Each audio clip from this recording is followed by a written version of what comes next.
අද මම ඔයගොල්ලන්ට කියලා දෙන්න යන්නේ ගෙදරදීම රසවත් පරිප්පු සුප් එකක් හදාගන්නේ කොහොමද කියලා. මෙන්න මේ විදිහට තමයි හදාගන්නේ. මම මේකට පරිප්පු ග්‍රෑම් 250ක් ගන්න තියෙනවා මෙතෙන්ද. දැන් තියෙනවා කරපිංචා. දැන් තියෙනවා ලොකු ලුණු ගෙඩිය චොප් කරගෙන. මෙතන තියෙනවා සුදු ලුණු බිඩි 4ක් චොප් කරන්න. මේ තියෙන අබ, මේ තියෙන ගම් මිරිස්, මේ තියෙන ලුණු. මේ ටික තමයි අපිට ඕන වෙන්නේ සුප් එක හදාගන්න. හරි අපි මේ විදිහට සුප් එක හදාගන්න දැන් පරිප්පු ටික හොදගමු හොඳින්. අපි හොඳින් පිරිසිදු කරගන්න ඕනලත් මේ විදිහට හොඳට අතින් පොඩි කරලා මේක අර පරිප්පු වල සෙවල ගතියක් වගේ නිකන් තියෙනවා පරිප්පු හොදද්දී අතට දැනෙනවා. ඒ ගතිය නැති වෙනකල් පොඩ්ඩක් ඔයාලා පරිප්පු හොඳට හොද ගන්න මේ ටික.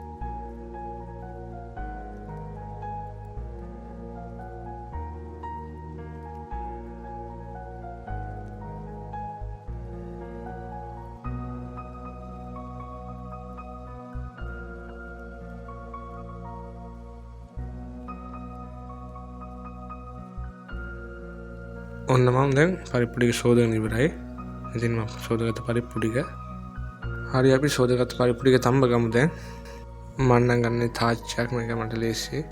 මේකට පරිප්පු ටික මේ විදිහට දා ගන්න වතුරත් එක්ක තමයි දා ගන්න ඕනේ. මේක තම්බ ගන්න නිසා අපි මෙන්න මේ විදිහට දාලා වතුර ටිකක් දාලා ඉවරලා ඔයාලා මේක තැම්බෙන්න තියා ගන්න ඕනේ. සාමාන්‍යයෙන් මේක තම්බ ගන්න ඕනේ විනාඩි 10ක් විතර. සාමාන්‍ය පරිප්පු ඉක්මනට තැම්බෙන නිසා අවුලක් නැහැ. මේක ඉක්මනට තැම්බෙනවා.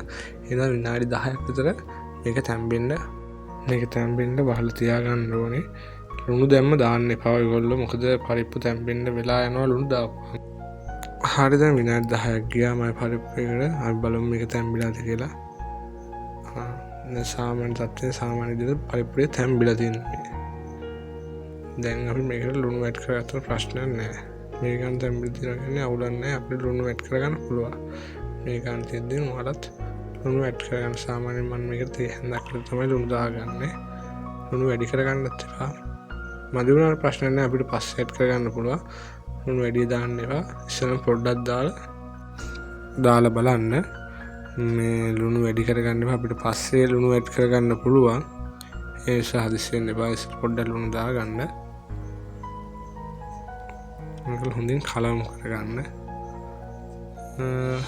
මම පරිප්පු ටික දැන් මේ වගේ අරන් බලනවා පරිප්පු ඉදිරියට නැද්ද කියලා. සමහරවිට පොඩි වෙලාවක් මේක වහලා තියන්න ඕනේ. තැම්බෙන්න තව ටිකක් පරිප්පු ටික තැම්බිලා මදි තව ටිකක් තැම්බෙන්න තියන්න ඕනේ පරිප්පු ටික. දැන් මේ ගානේ ලුණු දැම්මම ප්‍රශ්නයක් නැහැ තැම්බෙනවා. දැන් මේක අපි වහලා තියාගමු. දැන් මම විනාඩි 5ක් විතර තැම්බෙන්න තියාගත්තා. මෙතෙන් ඊට පස්සේ මම තැම්බිලා දැන් පරිප්පු ටික ඔක්කොම තැම්බිලා දෙන්න හොඳට. දැන් මේක අපි බා ගන්න ඕනේ. ඊට බාගත්ත පරිප්පු ටික අපි බෙන්ඩර් ජග් එකට දා ගන්න ඕනේ. දැන් මේ විදිහට අපි දැන් මේ ටික බෙන්ඩර් කර ගන්න ඕනේ නේද? මේ විදිහට වරක් බෙන්ඩර් එකට දා ගන්න. බෙන්ඩර් එකට දාද්දී පොඩ්ඩක් දාලා ඉවර වෙලා වතුර පොඩ්ඩක් ඇඩ් කරලා බෙන්ඩර් කරන්න. මේක උණු පිට බෙන්ඩර් කරද්දී මේකේ තියෙන අර වාෂ්ප ගතිය ඉක්මනට නැති වෙනවා. ඒ කියන්නේ වාෂ්පීකරණය වැඩි. මේ අවස්ථාවේදී ඉක්මනට මේක ටික් වෙනවා. ඒකින්ද වතුර ටිකක් දාලා තමයි මේක ඇල් වතුර වගේ පොඩ්ඩක් දාන්න. ඒකල තමයි මේක බෙන්ඩර් කරගන්න ඕනේ. මෙතන මම ඇල් වතුර දාලා දැන් බෙන්ඩර් කරලා තියෙන්නේ. මෙන්න මේ විදිහට වලත් බෙන්ඩර් කරගන්න. මෙතන ගන්න මේ විදිහට තමයි වැක්කෙන්නේ. ඉතින් ලස්සනට වැක්කෙනවා. ඉතින් පිකර ගන්න සෙට් වෙන විදිහට මේක තියෙනවා. මේකට ගම්මිරිස් කුඩු ඇඩ් කරගන්න ඕනේ. මෙන්න මේ වගේ ගම්මිරිස් කුඩු ඇඩ් කරගෙන මේක හොඳට කලවම් කරගන්න. මේ වගේ හොඳට මම මේ හැඳි කූරක් කරන් තියෙන්නේ. ඒකෙන් දැන් මේක මම කලවම් කරගන්න හොඳට. ඔයාලා මොකකින් හරි කලවම් කරගන්න අවුලක් නැහැ. මොකකින් කලවම් කරගත්තත් එහෙම වෙනසක් නැහැ. මගේ ලේසිය තමයි මම මේක ගත්තේ.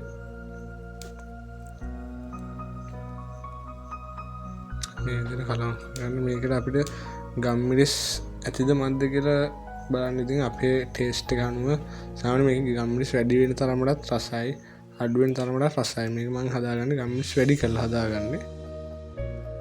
සුප් එකට අවශ්‍ය තෙම්පරාදු දැන් කරගන්න යන්නේ. ඔයාලත් මේ වගේ තාච්චක් ලිපේ තියාගන්න. ඒකවල එකට පොල් තෙල් ටික ඇඩ් කරගන්න මෙන්න මේ වගේ. හරි අපි මේ වගේ පොල් ටික ඇඩ් කරගෙන පොඩි වෙලාවක් ටෙම්පරාදු කරගන්න ඕනේ ඉඳලා තෙල් ටික රත් වෙනකල් තියන්න ඕනේ. මේ වගේ තෙල් ටික රත් වෙන්න තියන්න.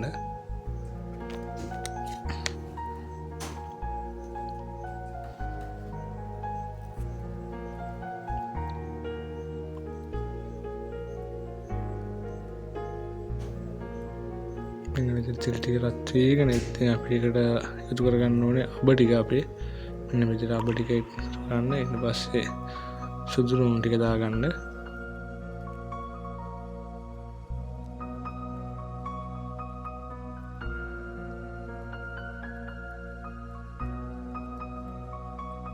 අපි මේකට චොප් කරගත්ත ලොකු ලුණු භාගෙ දැන් දාගමු මේකට. මෙන්න මේ විදිහට දාගන්න.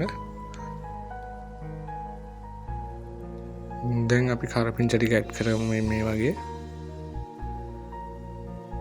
ඒකවල මේක රන්වන් පාට වෙනකල් බෙද ගන්න හොඳට. ගොඩාක් මේක රොස් කරගන්න එපා.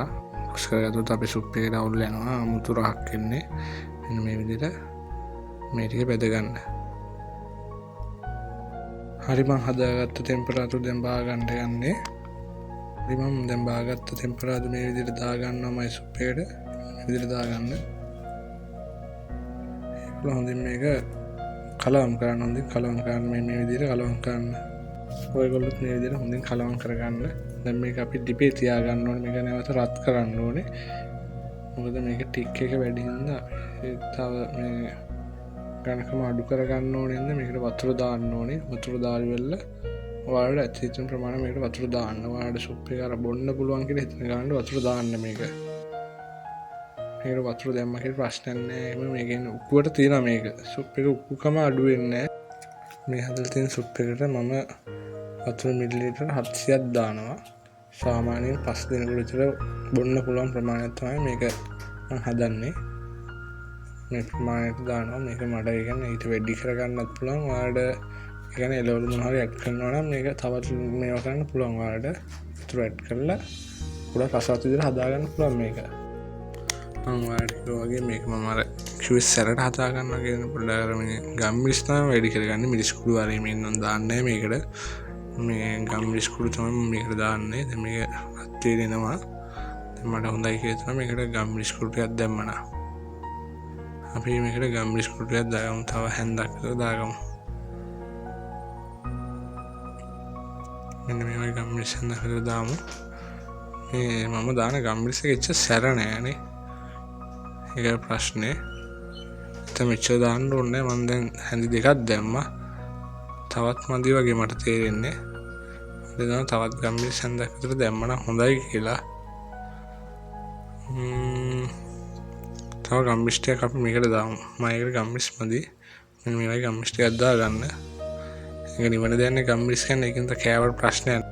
ඒ වගේම ගම්මිරිස් එන්නව තවත් සුප් එක රසවත් වෙනවා හොඳට.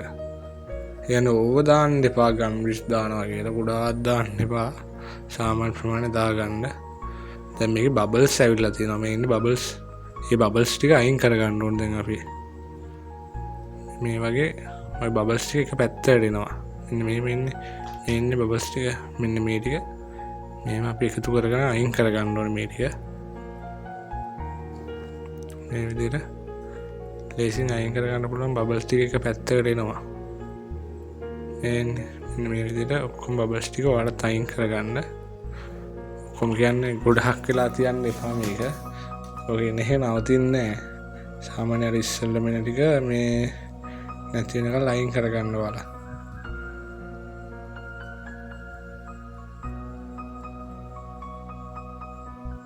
මේක රත් වෙන බබල්ස් එන එක නවතින්නේ නැහැ ඉතින්. ඒකෙන්ද මේ ඉස්සෙල්ලා මෙන්න ටික අයින් කරගන්න. මෙන්න මේ විදිහට අයින් කරගන්න. මේක හරිම රසවත් සුප් එකක්. ඔයාලත් ගෙදර ඉඳන් හදලා බලන්න. හරිම ලේසියෙන් හදාගන්න ලේසි මේක. ගෙදර ඇත් එක්ක බොන්න පුළුවන් හරිම සතුටින්. හරිම රසවත් සුප් එකක් මේක.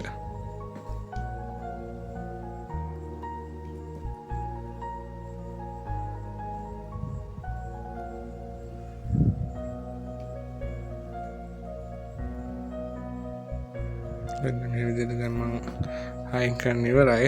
දැන් මේක මම බහ ගන්නවා. මම නම් දාගන්න මේ වගේ බෝල් එකකට තමයි මට බොන්න ඕනේ ඉඳ මේ වගේ බෝල් එකකට දාගන්නවා. හොරත් කැමති භාජනයකට දාගෙන පොඩ්ඩක් නිමෙන්න දීලා බොන තරමට හොඳයි. ගොඩාක් කුණු පිට බීපුවම අර ඒකේ රසය කියන්නේ රසනෙත් එක්ක තියෙන රස පොඩ්ඩක් අඩුයි. හරිද? ඒකෙන්ද පොඩ්ඩක් නිමෙන්න දීලා බොන්න. තව පුළුවන් නම් ඔයාලට මේක රතු ලුණු ගෙඩිය චොප් කරලා උඩින් දාගන්න මාර රසවත්. හරි එහෙනම් යාළුවනේ ඊළඟ වීඩියෝ එක හැමෝම අදට සමු ගන්නවා මම. ඔයගොල්ලන්ට සුබ දවසක්.